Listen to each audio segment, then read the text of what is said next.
Bon, merci Pierre. Pierre est devenu président de Évangile 21. Ce qui veut dire, je pense, j'imagine, dans un prochain temps, il va être aussi orateur et je vais avoir l'occasion de le présenter. Attention Pierre. On est là pour continuer dans la louange en écoutant la parole. Alors, je vous encourage à ouvrir soit votre petit livret de Colossiens ou une Bible et trouver Colossiens chapitre 2. Alors, j'allais prendre 2 ou 3 versets, mais après cette vidéo des parasites, j'ai oublié de piéger un gros morceau. Et du coup, je propose qu'on lise ensemble 17 versets. Donc, Colossiens chapitre 2, à partir du verset 6. C'est bon, vous l'avez ? Colossiens 2, 6 à 23. Ainsi donc, tout comme vous avez accueilli le Seigneur Jésus-Christ, marchez en lui. Soyez enracinés et fondés en lui, affermis dans la foi telle qu'elle vous a été enseignée, et soyez-en riches en exprimant votre reconnaissance à Dieu. Faites attention, que personne ne vous prenne au piège par la philosophie, par les tromperies sans fondement qui s'appuient sur les traditions des hommes, sur les principes élémentaires qui régissent le monde et non sur Christ. En effet, c'est en lui qui habite corporellement toute la plénitude de la divinité. Vous avez tout pleinement en lui, qui est le chef de toute domination et de toute autorité. C'est en lui aussi que vous avez été circoncis d'une circoncision qui n'est pas faite par la main des hommes, mais la circoncision de Christ, qui consiste à vous dépouiller du corps de votre nature pécheresse. Vous avez été, en effet, ensevelis avec lui par le baptême, et vous êtes aussi ressuscités en lui et avec lui par la foi en la puissance du Dieu qui l'a ressuscité. Vous qui étiez morts en raison de vos fautes et l'incirconcision de votre corps, il vous a rendus à la vie avec lui. Il nous a pardonné toutes nos fautes. Il a effacé l'acte rédigé contre nous qui nous condamnait par ses prescriptions. Il a annulé en le clouant à la croix. Il a ainsi dépouillé les dominations et les autorités et les a données publiquement en spectacle en triomphant d'elles par la croix. Que personne donc ne vous juge au sujet du manger ou du boire, ou à propos d'une fête, ou d'un nouveau mois, ou du sabbat. Tout cela n'était que l'ombre des choses à venir, mais la réalité est en Christ. Que personne, par son goût d'une fausse humilité et de culte des anges, ne vous prive de la victoire. Plongé dans ses visions, un tel homme est sans raison enflé d'orgueil sous l'effet de ses pensées toutes humaines, et il ne s'attache pas à celui qui est la tête. C'est pourtant d'elle que tout le corps, bien nourri et solidement assemblé par ses articulations et ses liens, tire la croissance que Dieu donne. Si vous êtes mort avec Christ aux principes élémentaires qui régissent le monde, pourquoi ? Comme si vous viviez dans le monde, vous soumettez-vous à toutes ces règles. Ne prends pas, ne goûte pas, ne touche pas. Elles ne concernent que des choses destinées à disparaître dès qu'on en fait usage. Il s'agit bien là des commandements, des enseignements humains.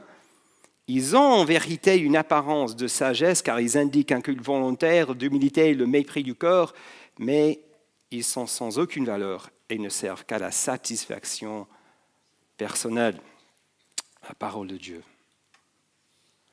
Alors dans une phrase, nous avons ici le résumé de toute la mise en pratique de cette lettre. C'est génial. Tout ce qu'il faut faire est compressé dans une phrase, 14 mots. C'est quoi ? Ben, tu peux le voir dans le verset 6. Tu vois? Ainsi donc, tout comme vous avez accueilli le Seigneur Jésus-Christ, marchez en lui. Voilà. Voilà le mot d'ordre. Tu sais faire ça? Si tu mets ton nom dedans? Comme toi, David, je parle à moi, comme tu as reçu le Seigneur Jésus-Christ, marche en lui. Peut-être la première partie, c'est un peu plus facile. Non? Comme vous avez reçu, Harry a bien expliqué ce matin, lorsqu'on place notre confiance en Jésus, on reçoit, on dit oui à Jésus, il nous offre, il ne cherche pas les personnes hyper compétentes avec plein de compétences pour l'équipe. En fait, il attend juste qu'on lui dise oui, j'accepte, je reçois. Alors, comme tu as reçu le Seigneur Jésus-Christ, marche en lui. Alors là, qu'est-ce que ça veut dire? Je peux comprendre marcher, peut-être quelqu'un qui marche sur moi, ça, c'est cette expression, ou que je marche sur quelqu'un, ça peut être bizarre, mais ok. Mais marcher en lui, dans quelqu'un, qu'est-ce que ça veut dire? Alors, vous qui connaissez assez bien la Bible, ça veut dire quoi dans l'Ancien Testament? Marcher, dans ce sens. Ça voulait dire quoi? Suivre ou vivre, on peut dire. Hein, surtout dans l'Ancien Testament, marcher avait vraiment l'idée de un pas après l'autre, parce que la vie quotidienne, elle est faite de beaucoup de petits pas. Hein. On vit des moments forts de temps en temps, mais peut-être ce week-end, vous allez vivre quelque chose de très fort, très marquant, mais quand même, la plupart de la vie, c'est on se lève, boulot, études, c'est les pas, c'est la vie quotidienne. Une belle image, hein? Marcher, c'est vivre. Si je marche dans la joie, je vis jour après jour avec joie. Et du coup, qu'est-ce que le texte dit ici? Tel que Dieu a reçu le Seigneur Jésus-Christ, maintenant, vis en lui. Vis ta vie en Christ. Et ici, nous touchons une des réalités la plus simple et la plus profonde de la foi chrétienne. Être chrétien, c'est être uni en Christ, uni à Jésus. Et uni de telle façon que nous pouvons vivre jour après jour en lui. Je peux prendre ma place en Christ. Je peux avoir une nouvelle identité en lui. Une fois, j'étais dans l'avion pour revenir à Genève de Paris. Et puis, je gagne mon siège et je m'assois. Et puis, je fais un petit check. Est-ce que j'ai mon porte-monnaie? Oui. Mon portable? Oui. Et puis, mon passeport? Mince, pas de passeport. En fait, j'ai un don, j'ai un vrai don, c'est de perdre les choses. Ma mère m'a même dit, David, tu es un peu un loser, parce que tu perds toujours les choses. Elle m'aime bien, mais elle m'appelle un loser. Et Pierre peut confirmer, le staff ici à l'IBG peut confirmer. Et du coup, ma main panique, j'ai pas mon passeport. Donc je saute du siège, je demande à la dame, est-ce que je peux carrément sortir? Peut-être j'ai laissé sur le siège à l'extérieur, donc je cours. Elle me dit, ok, vous avez 2 minutes. Elle constatait que j'arrivais à courir, donc j'ai couru, effectivement. Je sors de l'avion, je fouille, pas de passeport. Je rentre tout de suite dans l'avion. J'ai sauté dans l'avion. Hein. On dit ça, j'ai sauté dans l'avion. J'ai littéralement sauté dans l'avion. Et je suis là, pas de passeport. Et c'était de revenir de Paris à Genève, hein, une frontière internationale. Mince. Et le siège, je peux vous dire, était confortable. L'avion était bien, le service était bien, bon, EasyJet, mais c'était quand même bien. Mais moi, je n'étais pas bien. Parce que je sais, j'avais arrivé à Genève et je voyais bien dans ma tête le contrôle des papiers. Mais qu'est-ce que je vais dire? Peut-être j'avais une carte bancaire. Hein. J'arrive, je dis monsieur, désolé, j'ai perdu mon passeport, mais j'ai ma carte bancaire. Et je vois très bien, il va dire, monsieur, c'est très bien, vous venez en Suisse, c'est très bien de venir avec une carte bancaire parce que ça coûte cher ici. Mais qui êtes-vous? Il faut des papiers. Mais tu sais quoi? La situation que j'ai vécue dans l'avion, je pense similaire finalement à une situation que nous vivons souvent dans nos vies. Il ne s'agit pas d'un contrôle officiel à la douane. Mais finalement, la douane, ça fait quoi? Ça protège un pays. Hein? Lorsqu'on arrive en France, lorsqu'on arrive ici. Et le pays représente toute une communauté de personnes. Pour montrer, voilà mon identité, voilà, je suis légitime d'entrer dans cette communauté. J'ai mes papiers, j'ai ce qu'il faut. Et alors, on n'a pas des douanes comme ça, officielles, mais quand même, dans nos groupes et presque dans chaque communauté de personnes, il y a des douanes un peu invisibles, non? Est-ce que tu as vraiment ta place ici avec nous? Est-ce que tu as ce qu'il faut d'être accepté parmi nous? Est-ce que tes papiers sont en ordre? Est-ce que tu as l'identité qui compte vraiment? Et ça passe? Et je pense qu'on peut vivre un stress, non? Comme moi dans l'avion, mais est-ce que j'ai ce qu'il faut vraiment? Est-ce que j'ai l'identité qui passe vraiment? Mais tu sais quoi encore? Il y a quand même une espèce de douane encore plus importante, plus personnelle. C'est comment nous nous voyons nous-mêmes.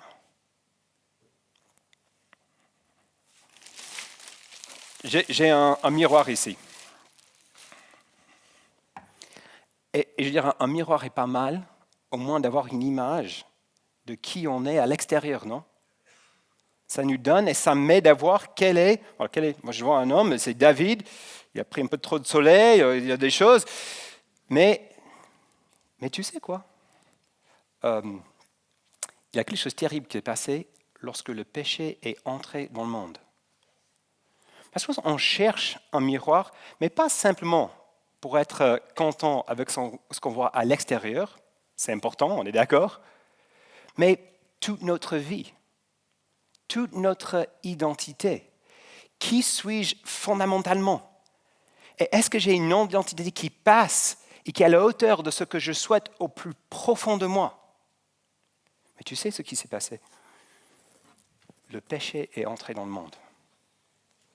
Et quelque chose de terrible s'est passé. Et là, nous avons le miroir. En fait, pour expliquer, j'ai fait un test à l'atelier et j'ai fait 3 fois avant que ça brise. Bon, là, ça y est, sauf que ça fait des morceaux. Ça va? Très bien. Mais vous savez, un miroir qui est cassé comme ça, moi je me vois toujours. Hein. Mais en fait, c'est déformé. C'est très bizarre. Hein. Je vais montrer, je vais vous passer après. Là, maintenant, j'ai 3 yeux. Et mes oreilles sont comme ça. En fait, puisque le miroir est brisé, j'arrive pas vraiment à voir justement qui je suis. Et du coup, en fait, il faut que je focalise sur une toute petite partie. Et là, je vois à peu près qui je suis véritablement, mais je n'ai pas l'ensemble. Et je pense dans la culture aujourd'hui, dans ma vie et dans ta vie, on est confronté tout le temps avec les miroirs comme ça.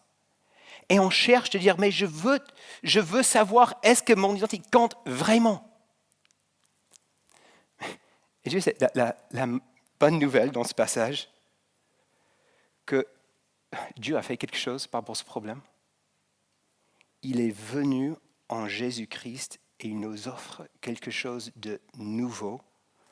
Nous sommes maintenant unis en lui. Nous sommes, juste pour illustrer, c'est comme Christ est venu, lui, l'homme parfait, l'être humain parfait, il a vécu la vie parfaite pour toi et pour moi. Et il m'invite à se mettre dans sa vie d'une certaine manière. Et je suis uni à lui. Et lorsque je suis uni à Christ, tu sais ce qui se passe? Il me propose un nouveau miroir, une nouvelle identité. Et en fait, à la croix, il ouvre la porte afin que moi, je place ma vie en lui. Et tu sais, enfin, j'ai un miroir. Je peux comprendre mon identité véritablement, mais mon identité est entièrement en lui. En fait, c'est celui qui a vécu la vie parfaite et maintenant, en lui, j'ai véritablement une nouvelle identité. Et on n'est pas en train de juste réparer ou juste prendre un morceau. On est en train d'avoir une identité fondamentalement nouvelle. Mais tu sais quoi? C'est facile pour moi de me mettre ici, de dire oui, en Christ, j'ai une nouvelle identité, mais pour nous, dans la vraie vie, en fait, ce n'est pas évident. Qu'est-ce que le texte dit tout après? Comme vous avez reçu le Seigneur Jésus-Christ, le Seigneur marchez en lui, soyez enracinés et fondés en lui. Pense à ces verbes. Pense aux racines d'un arbre. Hein. Les racines elles sont généralement invisibles. Elles poussent sous terre. Elles donnent quoi? Une stabilité et la vie à l'arbre. Et en fait, l'identité en Christ est comme ça. Ici, on est encouragé à pousser des racines profondément en Christ, en qui il est, pour vivre pleinement. Tu vois le prochain verbe, fonder. C'est un terme qui vient du bâtiment. On sait qu'un bâtiment, s'il n'est pas bien fondé, on peut avoir des super structures là-dessus, mais si la fondation n'est pas bonne, on est mal, il va toujours secouer et basculer. En fait, c'est quoi la preuve que nos vies sont fondées et enracinées en Christ? Regarde le prochain verset. Soyez-en riches en exprimant votre reconnaissance à Dieu. C'est quand même énorme, non? Lorsque je suis pleinement en Christ, ma vie est fondamentalement caractérisée par une reconnaissance profonde. Parce que je sais qui je suis en lui. Je sais qui je suis. J'ai cette vraie nouvelle identité. Et on sait, ce n'est pas évident de se regarder dans un miroir et être profondément reconnaissant. Il y a les deux pièges. Soit on tombe dans une espèce d'orgueil, on dit au moins je suis mieux que celui-là ou celle-là, ça va, j'ai mes qualités. On essaie de se glorifier dans l'orgueil, ou soit on a la honte, même on est dégoûté, on dit je pense à mes fautes, je n'aime pas ce que je vois. Encore avec ce truc brisé. Mais de dire, moi, je suis riche en reconnaissant pour ce que Dieu a fait et qui je suis en lui. Waouh!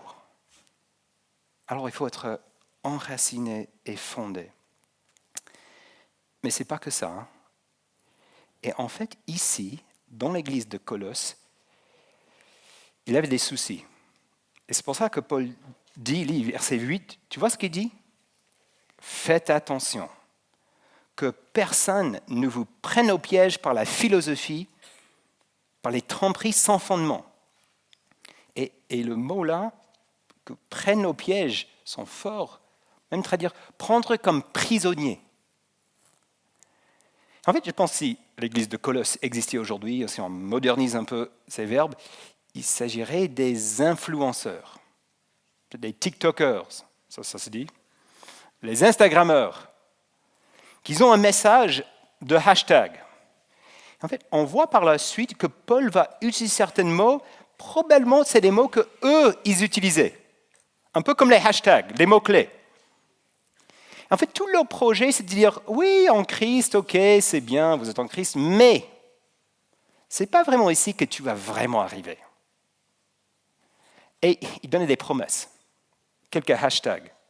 Par exemple, je pense un hashtag, le mot plénitude. Jésus, c'est bien, mais si tu veux vraiment vivre la plénitude, vraiment l'épanouissement grave, il faut suivre notre technique.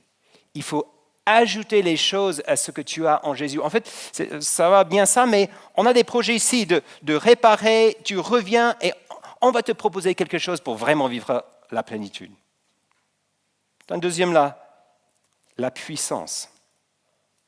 Donc c'est bien en Christ, mais tu peux fatiguer du combat avec le péché. Tu veux aller plus loin? Viens chez nous. On a des formations, on a un message et tu vas vivre une puissance nouvelle. C'est-à-dire, c'était par rapport les esprits et les puissances invisibles. En fait, beaucoup dans la culture, c'était fondamentalement contrôlé par la peur. La peur, pourquoi? Parce qu'ils savaient qu'il y avait des esprits, il y avait un monde invisible qui avait beaucoup de puissance. Et il fallait un peu contrôler ces puissances. Et du coup, leur hashtag, c'était « Domine mes peurs ». On va t'apprendre à gérer ces esprits. On a des techniques, des formations. Viens chez nous. Et en fait, leur message, fondamentalement, n'était pas « soyons plus en plus attachés à Jésus », mais il faut ajouter quelque chose. Jésus, c'est bien, mais il faut ajouter quelque chose pour vraiment vivre la plénitude, vivre la puissance, être au contrôle. Et l'apôtre Paul entend ces choses et il réagit et il crie ceci. Et tu sais ce qu'est la meilleure protection contre ces pièges? C'est finalement de connaître la réalité de ça, de qui nous sommes en Christ. Tu es déjà en voyage et vu des gens qui vendaient des fausses montres, des répliques, des Rolex. Je n'avais pas de montre et du coup j'étais quelque part en Afrique du Nord, je pense, et puis j'ai une espèce de marché, il y avait plein de trucs, ça ne coûte rien du tout, 10 €, ceci, cela, et du coup j'ai acheté une montre, ça valait pas grand-chose, elle est cassée dans 2 semaines, elle était jolie, mais finie. Et ensuite, j'ai un ami qui travaille chez Garmin, il sait que j'aime bien courir, donc il m'a posé un prix réduit pour cette super montre. C'est une super montre Garmin, il fait tout, il fait l'altitude, le rythme cardiaque, je pense qu'il est très cher. Et c'est marrant, je portais le montre et une fois j'étais passé, j'ai vu aussi du nouveau. J'étais dans un endroit où ils vendaient des fausses montres. J'étais même pas prêt d'être tenté, même les regarder, d'acheter. Je savais, elles étaient tellement nulles par rapport à cette montre. Et c'est vrai, si vous avez une vraie Rolex et tu passes dans un bazar qui vend des fausses, ça ne fait pas grand-chose. Parce que tu connais la réalité. Tu connais à quel point tu as ce qui est vrai. Et ici, l'apôtre Paul veut nous rappeler ce que nous avons en Christ. Et du coup, creusons ça ensemble vite fait. J'ai repéré 5 choses que nous avons en Christ, qui fait partie de cette nouvelle identité que nous avons. Regardez-moi, verset 9, la première chose. Alors qu'est-ce que tu vois, verset 9? Qu'en lui habite corporellement toute la plénitude de la divinité. On a en Christ Dieu dans sa totalité. En Christ, toute la plénitude de la divinité. En Jésus, on a toute la personne de Dieu réunie. J'avais un ami qui aimait bien lire des livres de Jean Calvin, le grand théologien, qui était ici à Genève. Il a prêché dans la cathédrale ici à Genève. Et du coup, pour lui faire plaisir, une fois je suis descendu à la cathédrale et j'ai pris, je confesse mes péchés, j'ai volé un morceau de la cathédrale, une toute petite pierre comme ça. Je l'ai offert à mon ami. Il était tout content. J'ai dit, ça vient de la cathédrale là où Jean Calvin prêchait. Oh, yeah, ok. Mais en fait, c'est hyper nul comme cadeau. Parce qu'en fait, un petit morceau ne représente pas du tout toute la cathédrale. Et je pense parfois, on a une image que, ok, je suis connecté à Jésus, et peut-être on a une petite partie de Dieu. C'est faux. Parce que Dieu est une personne. Il est personnel. Et ça veut dire que s'il est venu dans la personne de Jésus-Christ, on a Dieu dans sa totalité, on a 100% Dieu. Et si moi je suis connecté à Christ, j'ai tout. Je suis connecté à Dieu dans toute sa personne. Bien sûr, la Dieu trinitaire, mais tout est en Jésus. Quelle plénitude! Si c'est une compétition entre plénitude, alors toi, tu peux remplir quoi avec ta plénitude? Je peux remplir un truc, je ne sais pas. Et toi?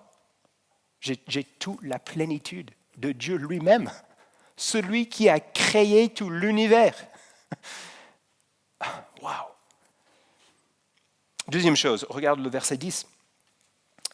Et vous avez tout pleinement en lui, qui est le chef de toute principauté et de tout pouvoir. Qu'est-ce que tu vois là? Moi, je vois, on a toutes les ressources du chef suprême. Vous avez tout pleinement en lui. Et lui qui est le chef. Alors si quelqu'un donne un bon d'achat, donc qui a un certain pouvoir pour un magasin qui n'a rien dedans, c'est pas intéressant. J'ai un bon d'achat, mais il n'y a rien dans le magasin. Ok, très bien. Mais si quelqu'un te donne quelque chose, donne un accès à celui qui a tout, waouh! Et tu sais, ça ne veut pas dire que c'est la volonté de Jésus de nous donner tout aujourd'hui. Hein. On peut lui demander beaucoup de choses. Moi, Jésus, j'aimerais bien ça. Mais tu sais, Jésus ne nous donne pas toutes ces choses, peut-être qu'on souhaite, parce qu'il n'a pas la capacité. Hein. Il retire certaines choses parce qu'il nous aime, il sait ce qui est mieux pour nous. Mais tu sais, aujourd'hui, ce soir, si tu es connecté à Jésus, tu as toutes les ressources que Jésus a comme le chef suprême. Troisième chose, dans le verset 11. Alors ça, c'est un peu plus compliqué. C'est en lui que vous avez été circoncis d'une circoncision qui n'est pas faite par la main d'homme, mais la circoncision de Christ.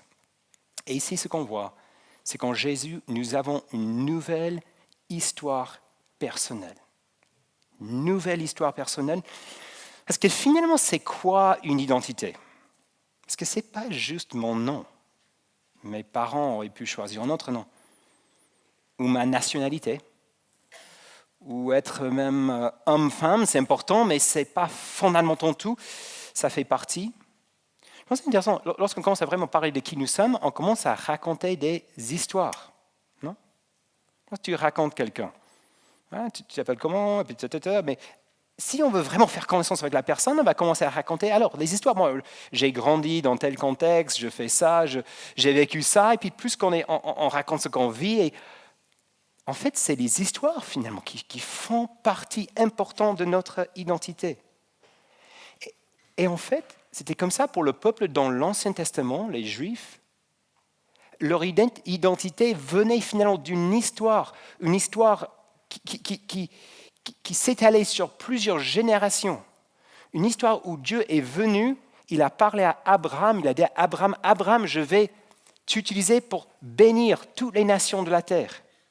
Il a donné un signe de cette promesse et de cette histoire, et c'était la circoncision. Et les Juifs, c'était important, c'était un espèce de badge ou de signe identitaire pour dire, moi, je fais partie de cette grande histoire. Dieu qui a choisi un peuple et qui va utiliser ce peuple pour bénir toutes les nations de la terre.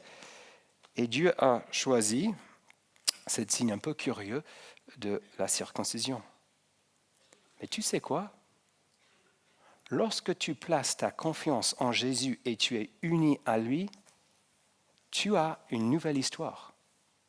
Et tu sais à qui cette histoire? C'est finalement l'histoire de la vie de Jésus. On est identifié avec lui, on est en lui, et en fait, son histoire devient notre témoignage. Tu vois ça? Sautez verset 12. Ensevelés avec lui, avec Jésus, par le baptême, vous êtes aussi ressuscités avec lui, par la foi en la puissance de Dieu qu'il a ressuscité d'entre les morts. Alors, on a un signe aussi, c'est le baptême, une belle image où on est plongé dans l'eau, comme dans la mort, et on revient à la vie. Mais le signe représente une histoire où nous étions unis à Jésus. Ah, ça, c'est énorme. Son histoire devient mon histoire. Je pense que certains ici, vous avez des témoignages de ouf. Hein. Vous êtes peut-être dans la drogue, plein de choses, et puis vous avez rencontré Jésus, et paf, il a changé votre vie, et amen, gloire à Dieu. C'est tellement touchant, ces histoires. Moi, j'ai un témoignage très ennuyeux. Hein. Grandi dans une famille chrétienne, j'étais plus ou moins bien, pas trop de bêtises. Un soir, j'étais dans une église, un peu comme ça, j'ai compris que j'étais pécheur, j'étais pourri au fond de moi. Je n'avais aucune espérance en dehors de la grâce de Dieu et j'ai fait confiance à Jésus et je suis devenu chrétien. Mais en fait, ce n'est pas vrai. J'ai un témoignage de ouf. Tu sais quoi? Une fois, je suis mort. Moi, Davini Black. Je suis mort. Tu sais quand? Il y a 2000 ans, Jésus était cloué sur la croix. Moi, je suis mort avec lui ce jour-là. Tu sais encore plus? J'ai été ressuscité d'entre les morts. C'est quand? 3 jours après, quand Dieu a ressuscité Jésus, Davini Black, il était là, d'une certaine façon. Avec Jésus, il était aussi ressuscité. C'est mon témoignage. Moi, j'étais mort, j'étais ressuscité par la puissance de Dieu parce que j'ai une identité. Je partage l'identité de Jésus, son histoire et mon histoire. Et c'est aussi vrai pour toi ce soir. Si tu es en Christ, son histoire est ton témoignage. Tu as un témoignage de ouf. Son histoire devient ton histoire. Et ça, c'est tellement magnifique, le baptême. Et je ne sais pas où vous en êtes avec cette question de baptême, mais si tu peux dire oui, je suis en Jésus, son histoire est devenue mon témoignage, moi je t'encourage à faire ce pas, de te baptiser, d'avoir ce signe, de dire oui, voilà mon identité en Christ. 4e chose, au verset 13, qu'est-ce que tu vois là? Il nous a pardonné toutes nos fautes. Il a effacé l'acte rédigé contre nous, qui nous condamnait par ses prescriptions. On a le pardon de nos péchés. Tous nos péchés effacés, pardonnés. C'est ça qu'un miroir, un miroir révèle les choses qu'on n'aime pas, non? Tu sais, parfois, il y a des miroirs qui ont beaucoup de lumière et on voit, ou on se lève le matin et on dit c'est pas très joli ce que je vois. Imagine un miroir qui révélait nos fautes, nos péchés, selon Dieu. Ça serait terrifiant, non? On regarde, on voit nous-mêmes, je vois David avec toutes ses bêtises, toutes ses fautes, une espèce de liste. Parce que tu sais, cette liste existe, il parle ici. Il y a une espèce de liste de toutes les choses que nous aurions dû faire. Et on peut rajouter toute la liste des choses que nous avons faites qui étaient des bêtises, des vrais actes de rébellion contre le Dieu de gloire. C'est terrifiant. Et tu sais quoi ici? Tout est effacé. La liste était clouée sur la croix. Elle est finie. Quand je suis en Christ, je suis parfait aux yeux de Dieu. Tout est pardonné. Tout est vraiment pardonné. Les péchés d'aujourd'hui que j'ai faits, et demain, et après-demain, et après-demain, pardonnés en Christ. Il a annulé. Il a cloué sur la croix et c'est terminé. 5e chose, dernière, tu vois, verset 15. Il a ainsi dépouillé les dominations et les autorités et les a données publiquement en spectacle. Alors, moi, si je suis en Christ, je partage l'ultime victoire sur les forces mauvaises. En fait, ce que ce texte explique ici, finalement, il y a des forces invisibles, spirituelles, hostiles. Nous ne sommes pas finalement au contrôle de toutes les choses qui peuvent influencer nos vies. Mais finalement, ces forces, ces puissantes, leur droit d'accès dans ma vie est par mon péché. Alors, logiquement, si Jésus me pardonne et si cet acte est cloué sur la croix, qu'est-ce que ça veut dire? Je suis plus finalement sous l'emprise et j'ai plus besoin de vivre dans cette peur et cette crainte parce qu'en Christ, je partage pleinement sa victoire. Et ma vie n'est plus caractérisée par la peur des choses invisibles ou même d'autres forces dans la société, les influenceurs qui veulent me prendre. Je sais, en Christ, je partage sa victoire. Et du coup, unis à Jésus, nous avons accès à tout ce que Jésus a fait. Et toutes ces choses sont vraies pour une raison très simple. Je suis connecté à Christ. Je suis uni à lui. C'est ça la foi chrétienne. C'est tellement simple et tellement riche et tellement glorieuse. Lorsque je dis oui à Jésus, il y a quelque chose qui change. Je passe de cette identité à cette identité. Je suis en Christ. 8 fois dans ce petit passage. En Christ, en Christ, en Christ. Ça revient. C'est ça la foi chrétienne. D'être chrétien, c'est être uni à Jésus et de partager tout ce qu'il a. Alors je pose une équation un peu fameuse pour les théologiens. T'es prêt? Vous avez bien écouté. Jésus plus rien égale tout. Tout. Si j'ai Jésus et j'ai besoin d'ajouter quoi que ce soit, en termes de puissance, en termes de plénitude, en termes de contrôle, si j'ai Jésus, et même si j'en rajoute 0, ou des manquements, ou des défaillances, tout ce que tu veux, Jésus plus 0 égale tout. Parce que si je connais à lui, j'ai tout qu'il est. Et du coup, plénitude, je n'ai pas besoin de ces fausses promesses de plénitude. Je l'ai en lui. Puissance, en Jésus. Vie plus profonde, en Jésus. Et lorsque je comprends ça, je ne peux qu'être reconnaissant. Non? Et en fait,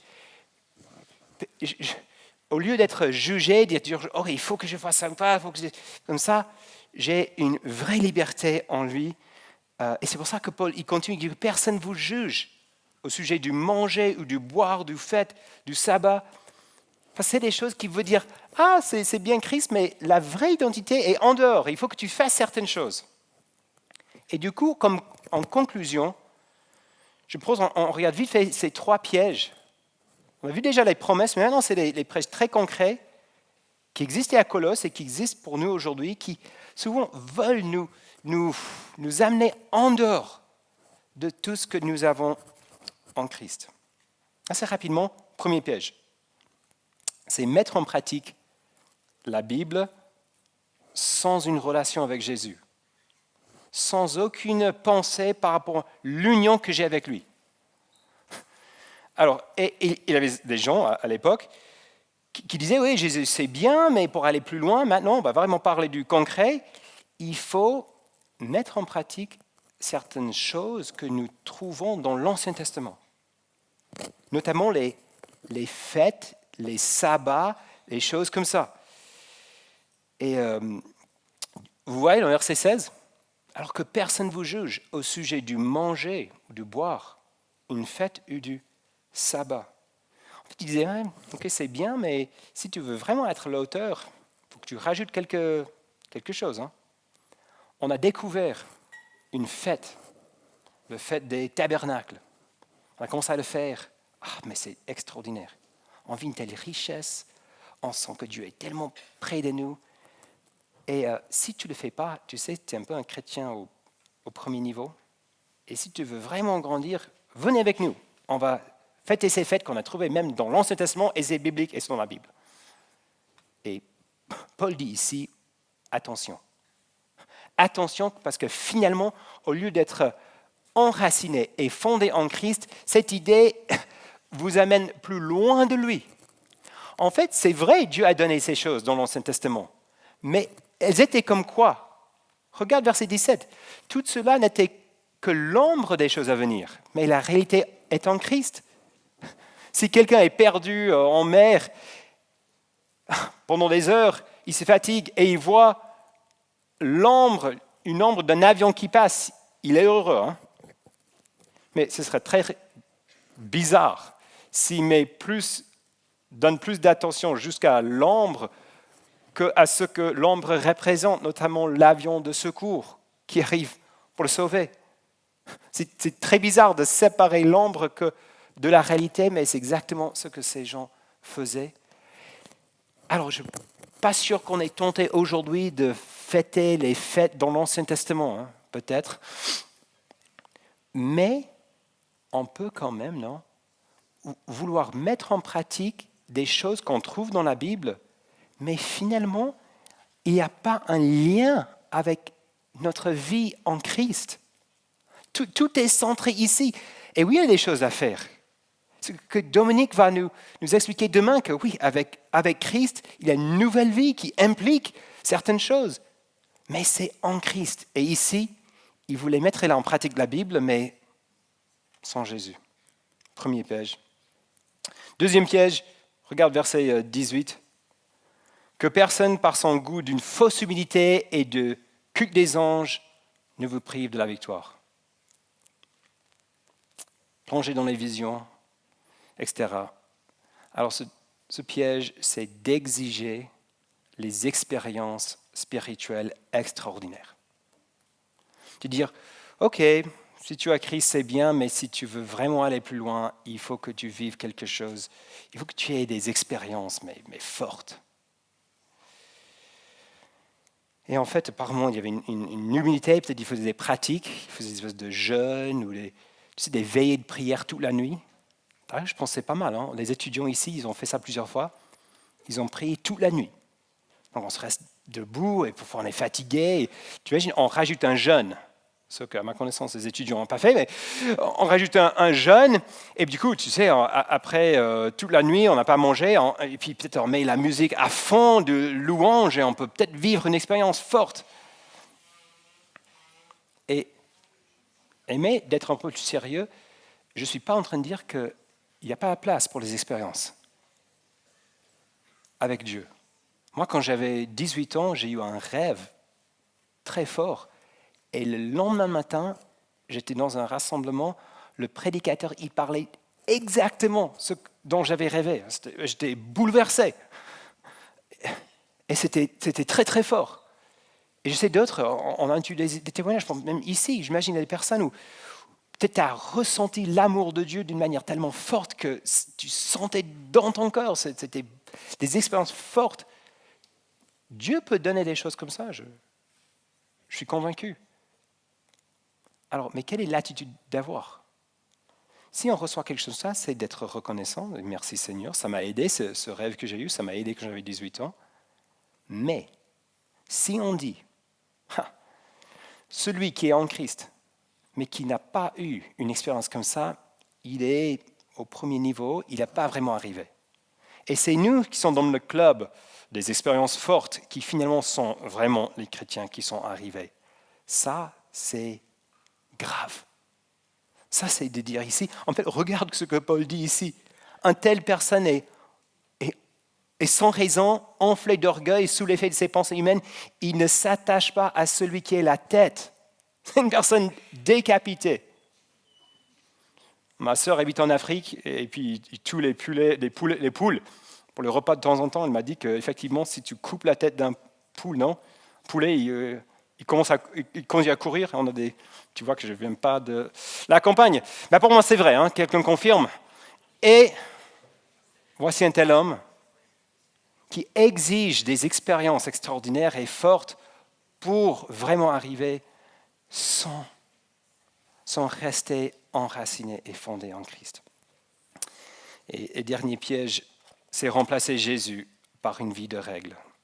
Voilà versets 20 à 21. Si vous êtes mort avec Christ, pourquoi vous soumettez-vous à toutes ces règles? Ne prends pas, ne goûte pas, ne touche pas. Je suis sûr qu'il y a certains ici, vous connaissez ce problème.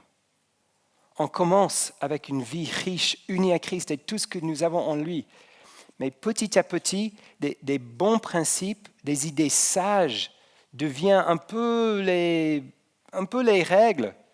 Un chrétien ne fait pas ceci, ne fait pas ça. Un chrétien ne regarde pas un film comme ça. Ou un chrétien doit s'habiter toujours comme ça. Ou on ne peut pas boire vraiment ça. Et c'est des choses sages, et c'est des choses qui peuvent être tout à fait justes.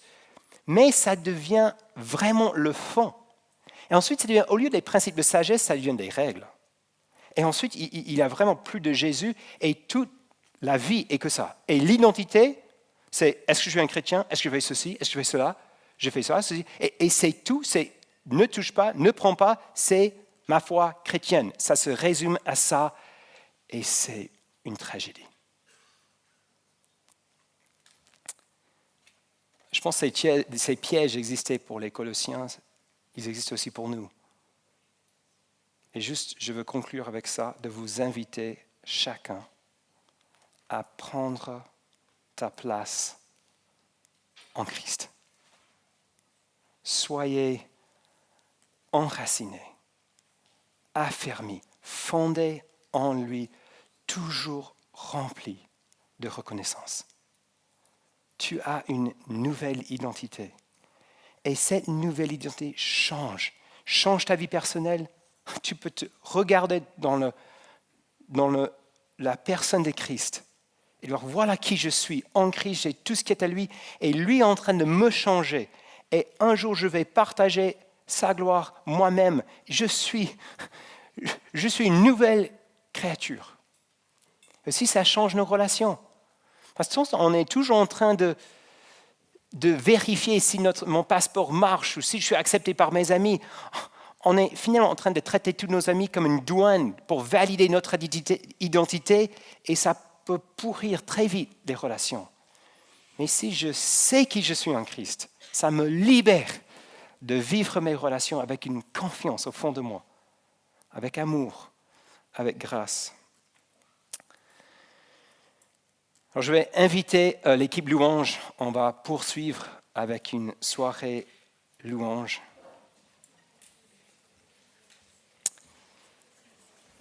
Je vais prier.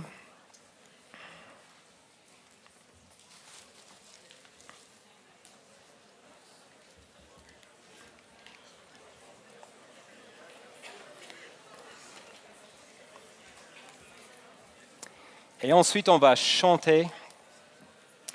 Et ma prière, c'est que ces moments de louange, ces chants, on peut vivre ce verset 6. D'être rempli de reconnaissance. Parce que nous sommes en Christ. Et en lui, nous avons tout pleinement pour aujourd'hui et pour toute l'éternité.